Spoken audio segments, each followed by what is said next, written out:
13 নম্বর প্রশ্ন করেছেন, আসসালামু আলাইকুম। ওয়ালাইকুম সালাম ওয়া রাহমাতুল্লাহ। শেখ, মসজিদে তারাবির সময় জামাতে ইমামের সাথে বেতর পড়লে বেশি উত্তম নাকি শেষ রাতে সাহারির আগে পড়া উত্তম? প্রথম কথা বলবো যে বেতর এবং তারাবি যদি ইমাম ধীর স্থিরতার সাথে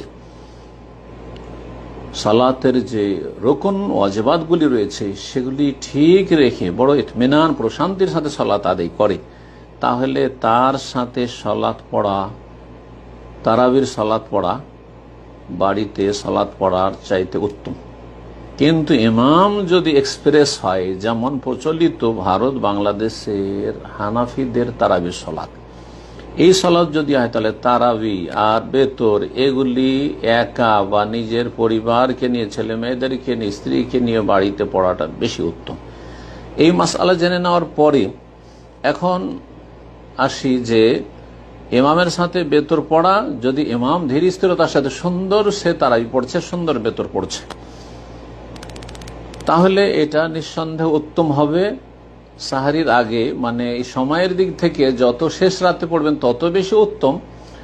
এর চাইতে বেশি উত্তম হবে জামাতে একসাথে পড়া উত্তম হবে। কেন?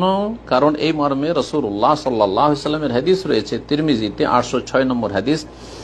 রাসূলুল্লাহ বলেছেন, মান কামা মাল ইমামে হাত্তা ইয়ানসারিফ, যেই ব্যক্তি ইমামের সাথে কিয়াম করবে, তারাবি পড়বে, বেতর পড়বে, কিয়াম, তারাবি এবং বেতরের নাম, যে ব্যক্তি ইমামের সাথে তারাবি পড়লো আর তার সাথে বেতর পড়লো, হাত্তা ইয়ানসারিফা, ইমামের ফিরে যাওয়া পর্যন্ত, মানে ইমামের সালাত শেষ করা পর্যন্ত। আপনি যদি বেতরটা ইমামের সাথে না পড়ে বাড়ি চলে আসেন, তাহলে ইমামের সাথে ফিরলেন, ইমামের আগে ফিরে চলে আসলেন, তাহলে এই হাদিসের উপর আমল হইল না, এই ফজিলত পাবেন না। তো এই ফজিলত পেতে হলে যে ফজিলতটি বলছি, নবী সাল্লাল্লাহু কি বলছেন, মান কামা মাল ইমামে হাত্তা ইয়ানসারিফ, কেউ যদি ইমামের সাথে কিয়াম করে, তারাই পড়ে ইমামের সালাত থেকে ফেরা পর্যন্ত, শেষ পর্যন্ত, কুতিবা লাহু কিয়ামুল লাইলা, তাহলে যতক্ষণই পড়ুক না কেন ইমামের সাথে, আধা ঘন্টা পড়ুক, 1 ঘন্টা পড়ুক, 2 ঘন্টা পড়ুক, তার সারা রাতের কিয়াম তারাবির সওয়াব তার জন্য তার আমল নামায় লেখা হবে।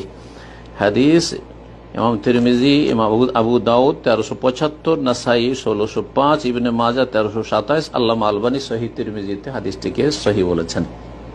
এই ছিল আপনার প্রশ্নের উত্তর। আশা করি বুঝতে পেরেছেন। তাহলে আপনাকে দেখতে হবে যে আপনার ইমাম সুন্নত মোতাবেক ফরজ ওয়াজিবাত যে সালাতে রয়েছে, 14টি ফরজ রুকুন রয়েছে এবং 8টি যে ওয়াজিবাত রয়েছে, এগুলি ঠিক রাখছে কিনা, এবং সে সালাতে বেদাত তো করে না। যদি এমনটা হয় তাহলে ইমামের সাথে প্রথম রাতেই তারাবির সাথে বেতরটা পড়াটা উত্তম, আপনার শেষ রাতে একা বেতর পড়ার তুলনায়।